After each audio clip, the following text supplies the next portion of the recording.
today we are doing something a little bit different. We are collecting Froglights. So we're taking a break from collecting mobs, and we will be getting the new Froglights. So I am double fisting tadpoles, and we are going to grow them up into frogs, collect all of the frogs, bring them to the nether. Ow!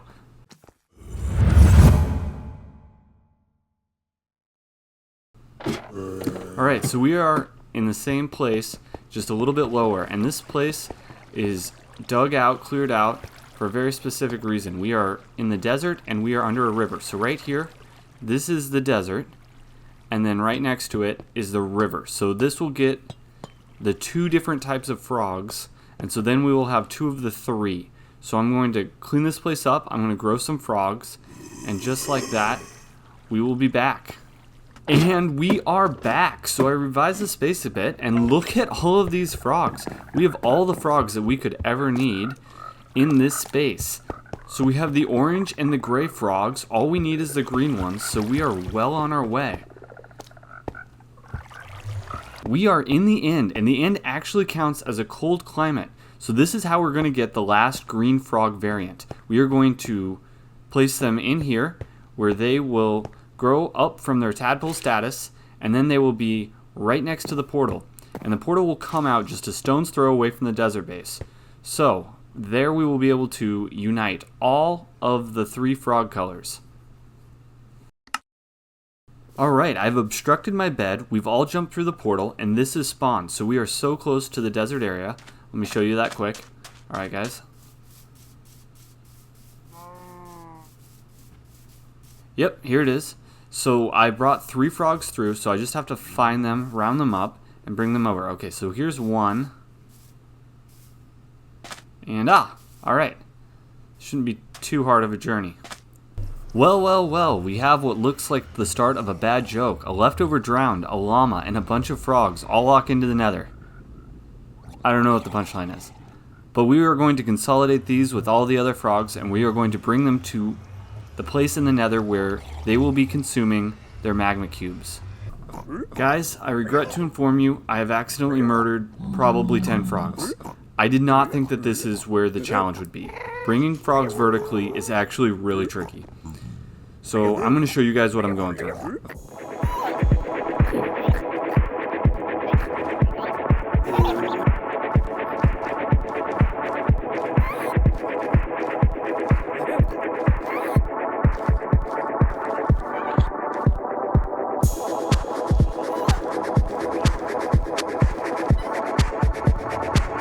Okay, so here's the hardest part. I have to go straight vertical, and I need to make sure my frog doesn't die.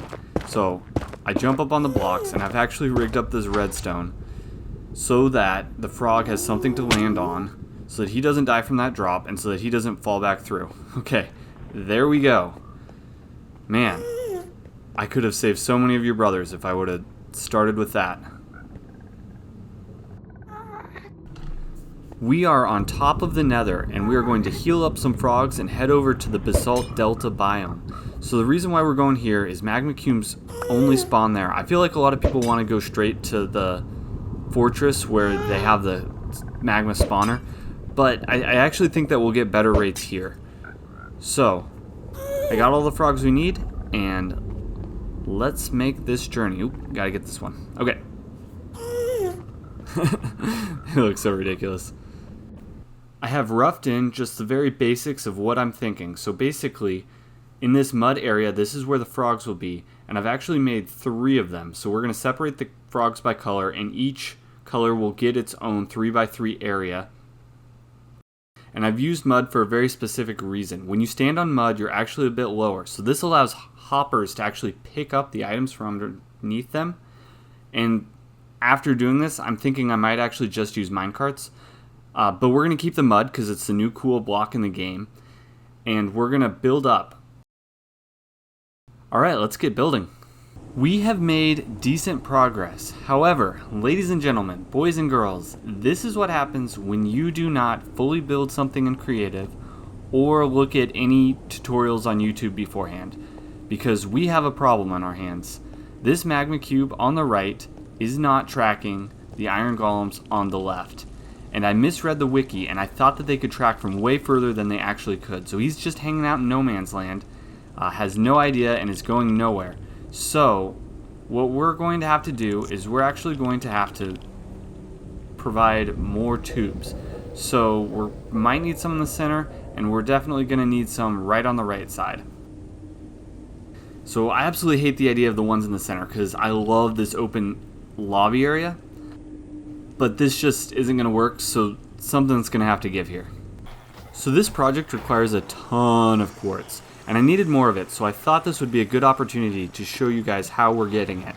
So we are in the desert area with my village trader and zombifier, and so basically I trade for it, and I first need to get some cash to get the process started.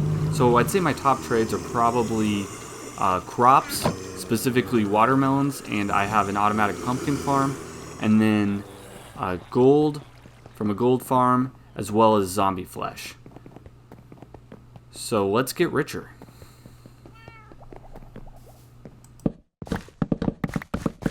The crops are sold, and now we have, in the words of Randy Moss, straight cash, homie. So now we can trade this with all of the different masons that we have, and we actually have an entire floor dedicated to masons. So we will trade with them. We will exchange all of these emeralds for all of the quartz, and that probably still won't be enough, so we will wait for them to restock and then do it again, and eventually we will have all of the quartz that we need to finish this project. This farm is also set up to grind some iron along the way. It works pretty well. Ladies and gentlemen, we are done. It is decorated, it is in place, and it is functioning perfectly. So I did end up putting the column on the right, which works great. You can see one getting drawn in right now. I did not put one in the middle, and that seems to work out just fine. So let's show you how this works. And we can already see a couple magma cubes jumping around on the inside. This is the lobby area. And this over here is where the magic happens. And you can see a frog consuming them right now. Beautiful, beautiful. All right, so they fall in, they hit the cactus, and that cactus will shred them from their larger version into their smallest version, and they'll fall down, and the frog will actually do the rest. And then a mining cart will come around and scoop up all of those and collect them for us. So, oh, there it goes. All right, so here's the other side, and it's just the same thing, just mirrored on this side.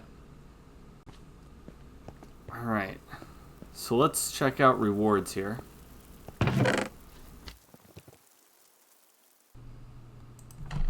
So I thought I would do a little bit more reflecting on what makes this farm work well and what makes it, just okay. So the first thing that makes it work great is the biome. And that really helps with just the magma cubes. And the next thing is being just on the nether. Oh man, nailed that landing. Okay, making it just on top of the nether makes it hog less spawn space than below. So we really can just focus on the magma cubes spawning and coming down. What would make this farm work better is actually if I removed the walls in between this and had the open space. The algorithm favors spawning in open areas, so they would actually spawn more if I did that. However, I really like the aesthetic of them being sort of pushed out in front and letting us see all of them very clearly. And then the next thing that would make it work better is if it were higher up. But I don't really think it needs to be. What I want is I want things to be as functional as possible. I need them to meet our needs. But I want to maintain an aesthetic, and I really like our lobby area, and I think that it's just a light. We aren't going to need them in sort of the mass quantities as other blocks, so I think something like this will just work great, and all in all, it was a really fun build.